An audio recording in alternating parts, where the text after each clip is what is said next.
Good evening, ladies and gentlemen. Welcome back to Horror Analysis with me, Drew. Hi there. Today, we're going to begin the history of horror. As I've discussed last time, I'm going to make everything so much more difficult on myself by teaching horror backwards. Teaching history backwards, rather. It's easier for learning achronologically because you get a reference. You know, if you're a horror fan, you basically know how we are doing today in the world of horror. Of course, if you're watching this several years in the future, you can laugh at me for my predictions being wrong, I suppose, when I do make some predictions later on. Oh, I have my hot water. It's hot.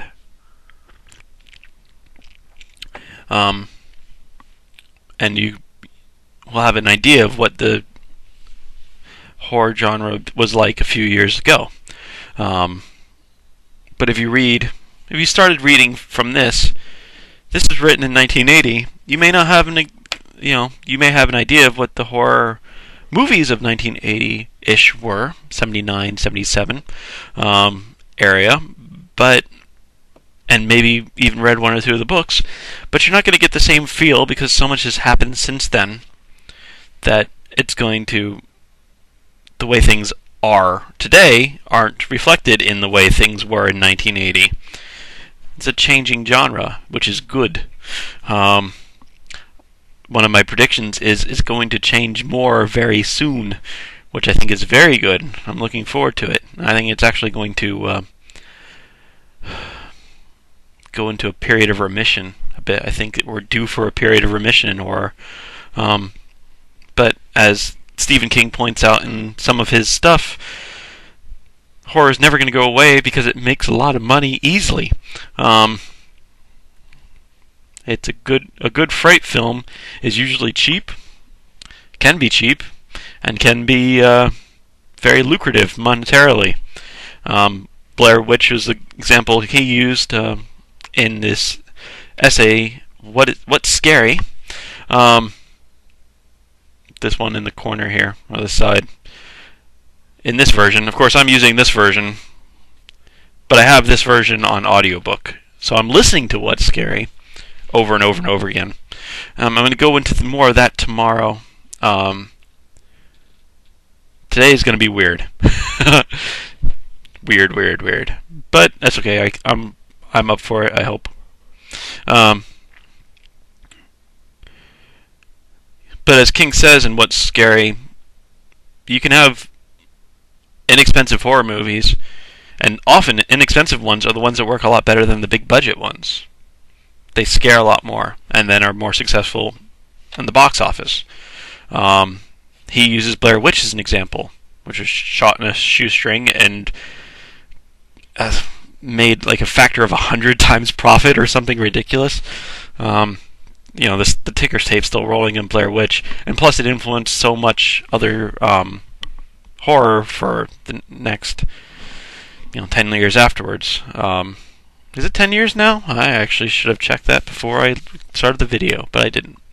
And of course Paranormal Activity, which is starting Paranormal Activity 5 is coming out this year, I think. It's 2013, so I think it's 5.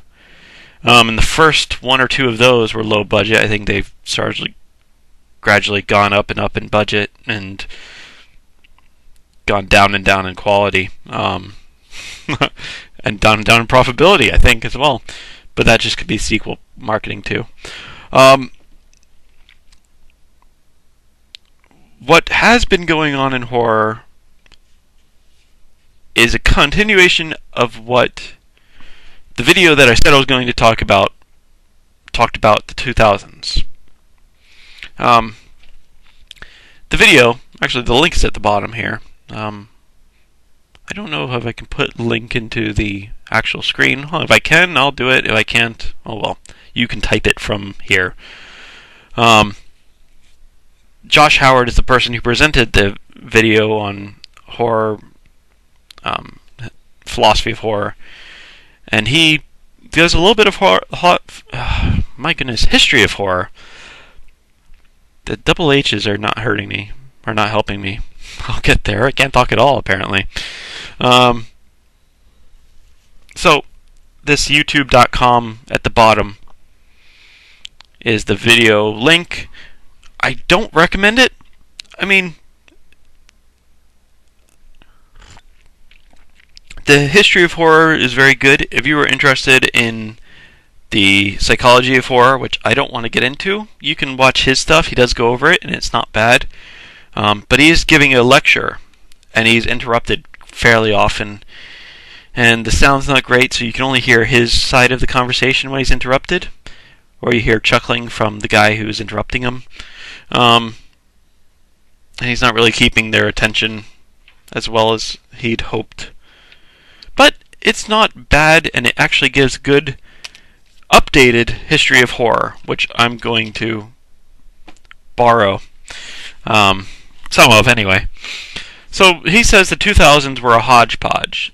They were some torture, big on torture films, which started in the 90s with, let's see, he said continuation of the 90s. He uses the example of Misery from 1990 and The Audition from 1999, and then going into 2004's Saw, 2005's Hostel, 2008's The Collector, which I don't know if he uses as an example, and then 2012 The Collection, and then Saw 2 through 7, or whatever the heck we're up to now, and Hostel 2. I think they did Hostel 2. The Collection, The Collector, which is one sequel to the other. And they're just, let's find weird ways to kill people. Torture films. That's what he calls them. He, of course, says that they'd go back to the 60s when, they're they're going after anything to make blood. Now, when they're allowed to, once the censorship restrictions lifted, and then remakes, of course. A lot of remakes in the 2000s.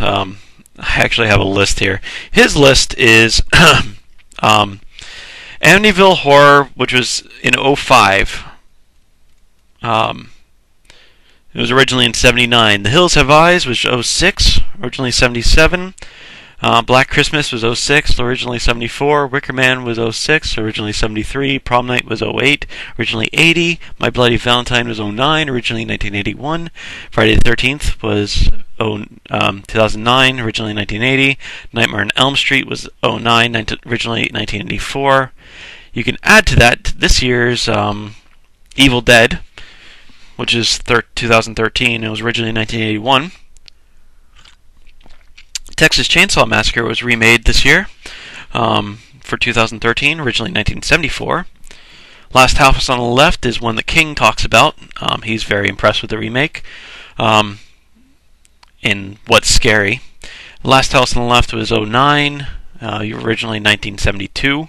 He hated the original, Stephen King, coincidentally. Dawn of the Dead. King also liked. I think he liked both of them. He's a Romero fan though as well. Dawn of the Dead was 2004, originally 1978. Halloween 2007, originally 1978. King also mentions and likes. The Thing was done in 2011 and 1982. Fright Night was done in 2011 and 1985. Willard was done in 2003 and originally in 1971. And then there's some Japanese remakes that were in there as well, but I sort of want to keep those for when I talk about cultural difference between horrors. Cultural horror anthropology, I guess, would be.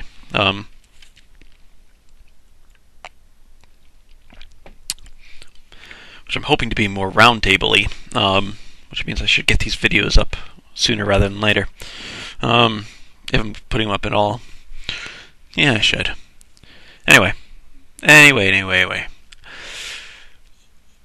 So, continuation. Obviously, as I said, this video, Josh Howard's video, was done in 2012, I believe, and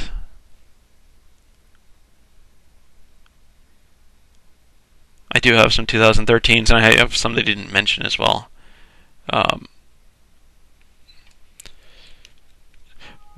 One that he doesn't mention, one section that he doesn't mention in here is zombie movies. Zombie movies have been ascendant.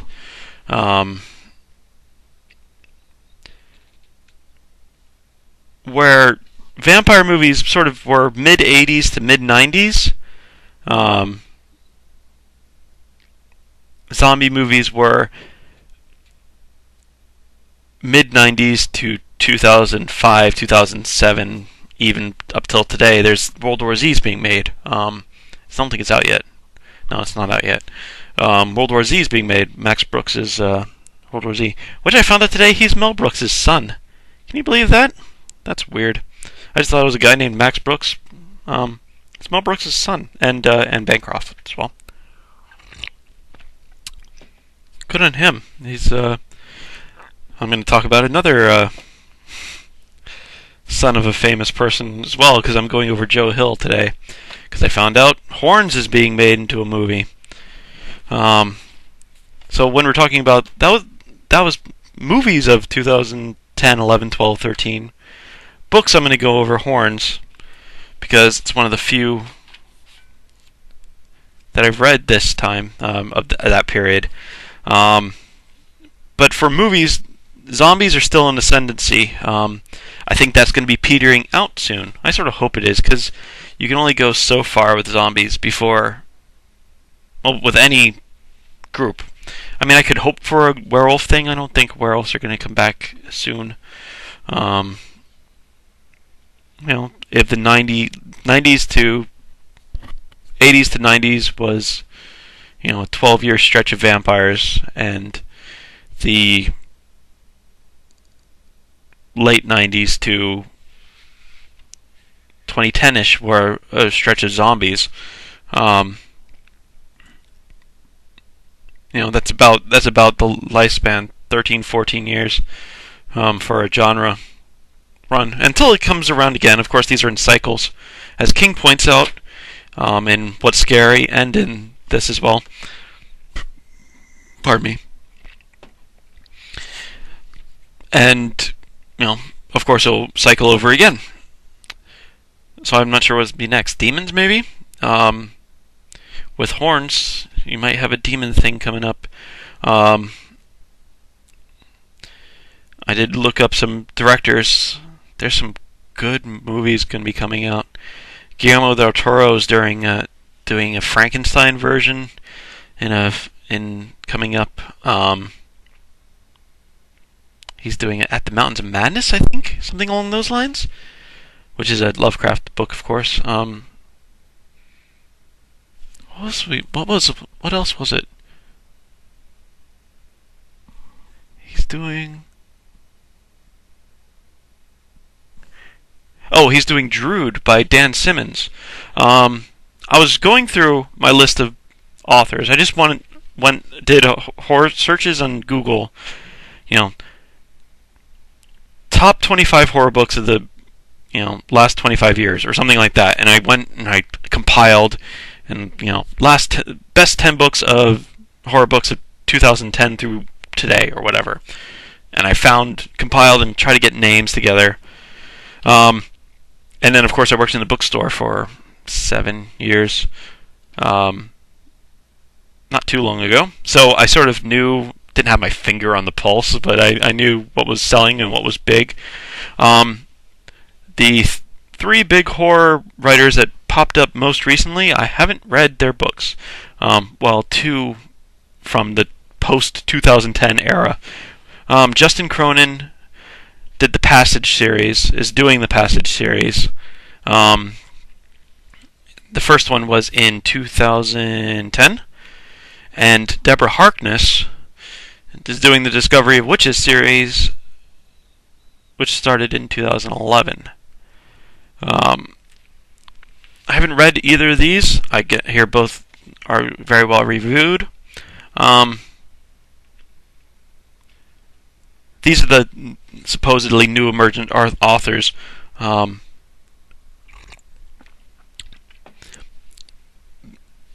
I'm sure there's going to be a lot more that should be in that list, like David Wong. I haven't read either, but he's going to be. John dies at the end, and this book is full of spiders. Is very well received as well. That's one becoming a movie. I think that's already out as a movie now. Joe Hill, of course.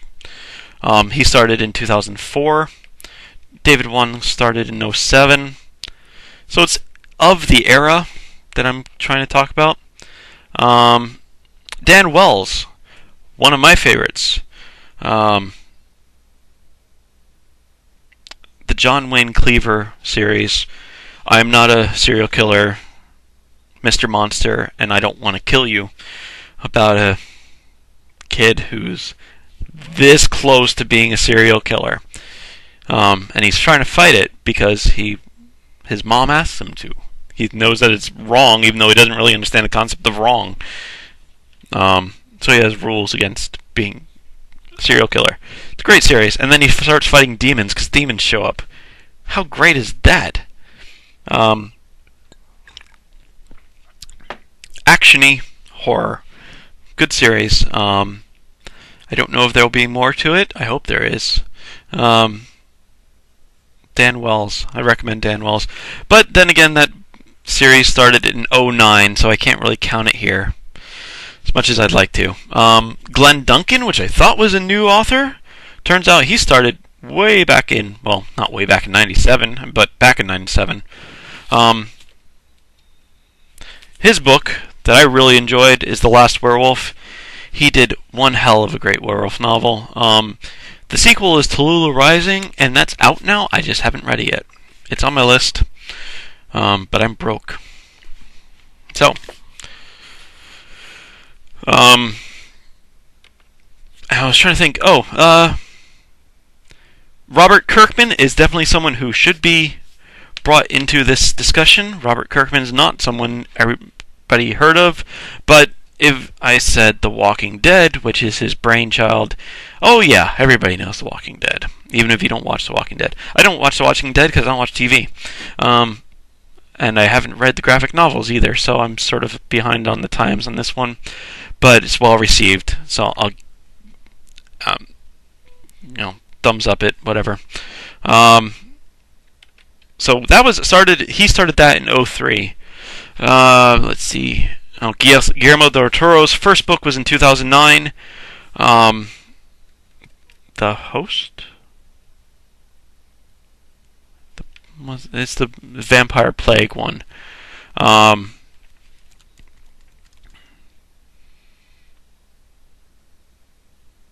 So of course that's sort of in the area as well. But he's been a director as well. As I said, Pan's Labyrinth, of course, I'm sure most people are familiar with. Mimic. As I said, he's doing Drood by Dan Simmons, which I thought was also a more recent author, but he's started back in the 80s. So I was off on that one. 85 he started, according to my notes. He's doing Drood, which is a sort of Jack the Ripper type story.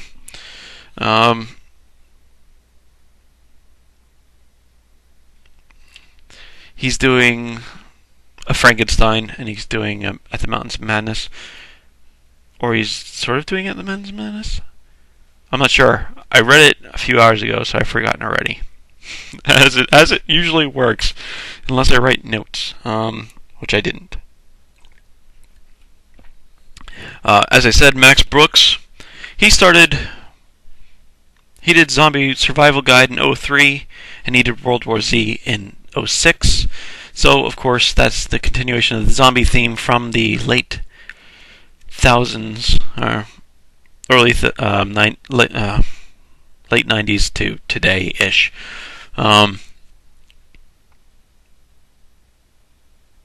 course, in that genre, you have Shaun of the Dead types, Island of the Dead, Zombieland, the remake of Dawn of the Dead, Diary of the Dead, Romero's, which is also King talks about, and we'll talk about tomorrow when we talk about King's. What's scary.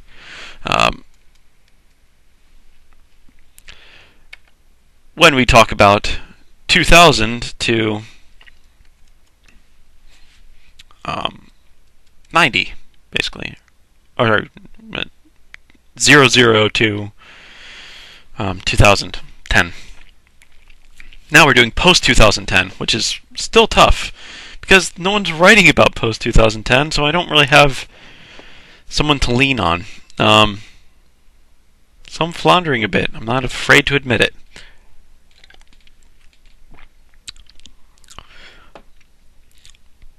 So, a lot of that was Max Brooks. Max Brooks' Zombie Survival Guide, especially, is a go-to for all the zombie fans.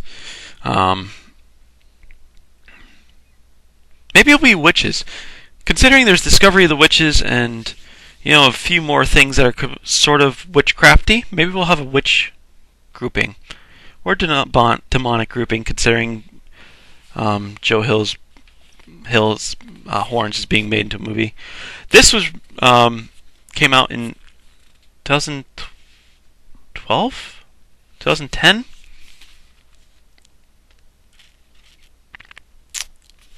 2010 or 2012? What do I have? Do I have the notes on it? Probably not. Joe Hill. I don't have the notes. 2005 was 20th Century Ghost. 2007 was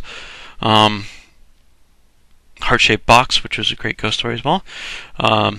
Unanchored Ghost Story, as I've mentioned in my section on ghosts. And then in Horns was... what does it say in here? I don't know if it will, because this is my cheat copy, is my advanced reader, because...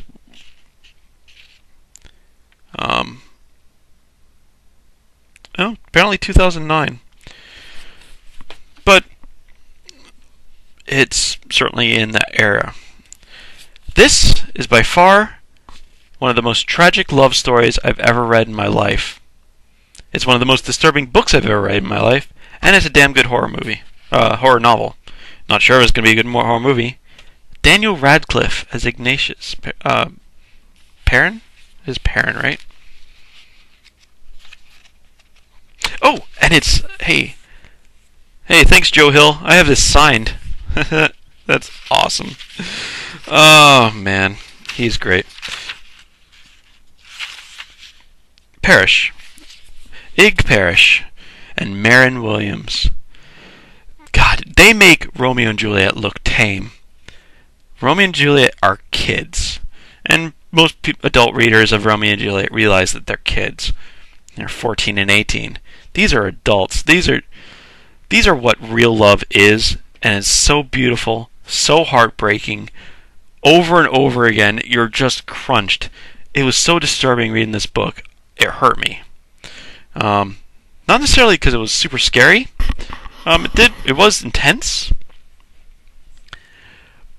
But just the heartache. It's heartbreaking. Oh man, this being made into a movie, and Daniel Radcliffe's going to be Ig. I guess because it's not. Ig isn't supposed to be it's supposed to be a young cat. Oh man, they are the couple though. You want to know about true love? You read Horns. There's not many horror books that you can say that about. So props to Joe Hill on that one. Oh man, I got nothing.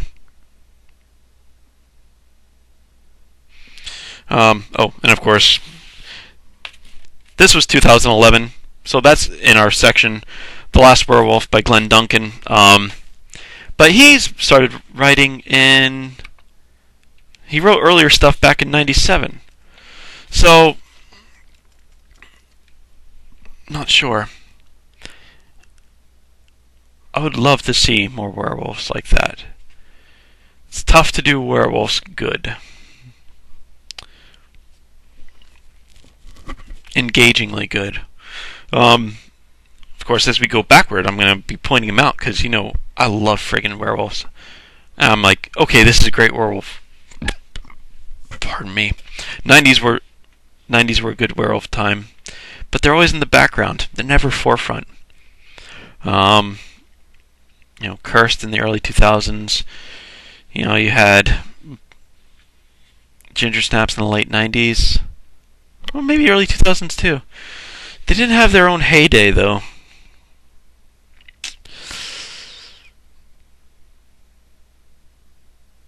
They were sort of grouped in with vampires because they had Underworld and stuff like that too. So I guess they did have a mini heyday, but not a big one. I just thought of something interesting. That's for next time. That's cool. Anyway, or maybe it's for way further down the line. Make a quick note. Home. Sorry, folks.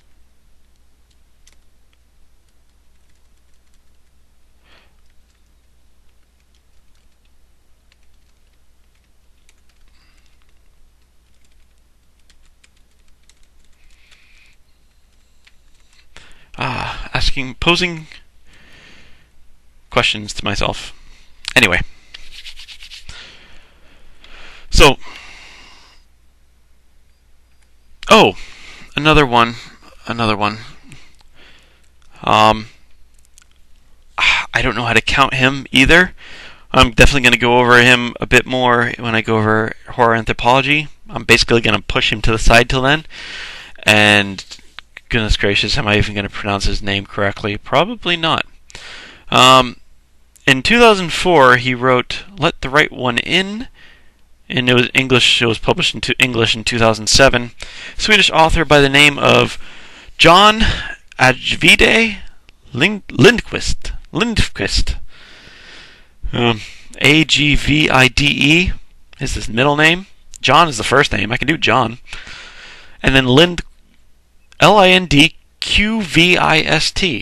Qvist. Lindqvist. I'm not going to say that right. Sorry, guys. Sorry, John Lindqvist. I apologize. Let the Right One In. He, vampire tale from '07. Trying to reimagine the vampire tale again. And then he did a zombie one right after that, Handling the Dead or Handling the Undead. And I think he's come out with another one. He's come out with several more in Swedish. I've tried reading Let the Right One In. I couldn't get into it. I was 100 pages in, and it took me like 2 weeks to read. And I was this is too much for me, and it was too Swedish. The Swedishness was distracting to me, which isn't good. Maybe it's just a bad translation. I hate blaming translators and stuff. Maybe it's just me. When the Swedes talk about food, I'm always distracted because I think their food is really weird. My apologies. I'm not trying to be offensive. But when I read the Girl with the Dragon Tattoo books, whenever they mentioned food, I'd have to pause for a whole minute thinking, really? That's what you eat? Meatballs with lingonberries? And Let the Right One In, they talk about crepes with shrimp in it. I was like, I had to put the book down for a day. I was like, what the heck are crepes with shrimp in it? Maybe it's probably just me. I get distracted by Swedish food. I don't understand what a crepe with shrimp in it. That sounds awful to me. Or what meatballs with lingonberries, which is what distracted me in one of the Girl with the Dragon Tattoo books. Millennium series, whatever. How's that for a topic derailment? So, next time, folks, we're going to go over 2010, back to 2000. Not necessarily in that order. We're just talking about that decade. I'm not going year by year backwards. That's going to be too much trouble for everybody involved. But we can take chunks of decade and see, okay, this is what influenced this. So this decade, of course, is influenced by the zombies that What's Scary talks about. And also, in What's Scary, the Blair Witch influence of technique, the movie-going technique of lo-fi. Actually, this is something else that Guillermo del Toro was talking about. Using sort of lo-fi-ishness to enhance the movies, or as a tool in his box of movie making. Oh, and he's making The Host into a mini series on television. That's his book, so that's why I had him in my author list.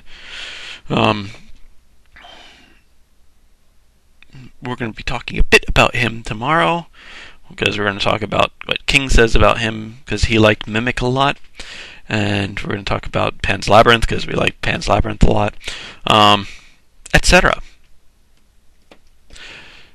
So, and the other things, of course, were from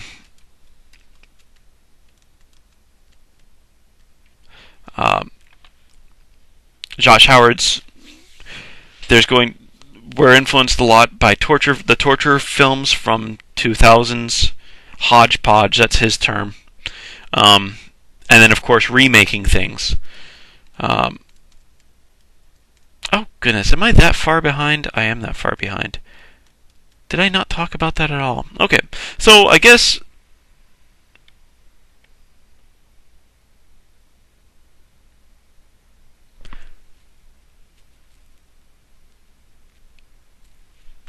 what we're going to be thinking about, what's going to change, what we hope is going to happen, because I think this will be cool, is genre bending.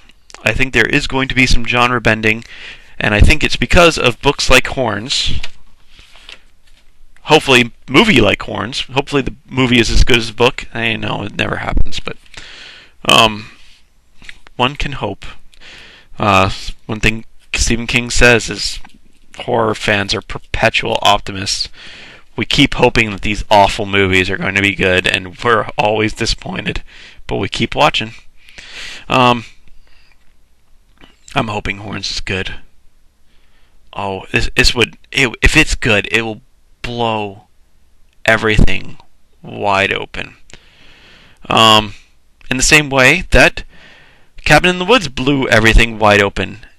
I think we're in for a genre bending time. Nothing's safe, which is a great thing for horror. When nothing's safe, oh my goodness. Everything's up on the table. Anything can go. Yeah, Cabin in the Woods was twisted. Genre bending. Literally, it took the genre and bent it into little pieces, and then broke the world. So, if that happens, I'm hoping it does. I hope that trend's going to continue, because I think it's a good trend. I'm not even know if it is a trend, but giving people what they least expect, which is supposed to be what genre is about anyway, or suspense, or in a Hitchcockian way, giving people what they least expect. There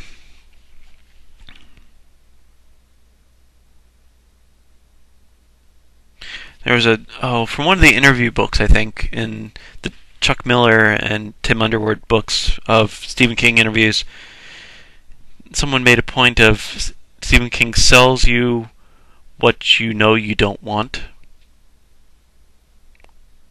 I think that's the quote.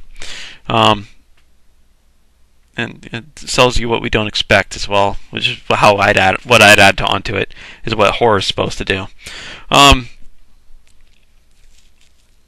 So yeah, we're going to talk about that all tomorrow, and then we're going to see, okay, well, since I do have the video bit up on the 2000s when I'm talking about the 2010s, I'll put up the 90s when we're talking about the 2000s. Say, okay, well, how did the 90s influence the 2000s?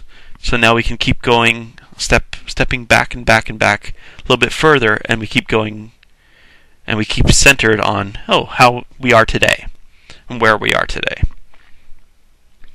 Alright, folks. I think that's it for me. Tomorrow I'm going to be continuing with History of Horror.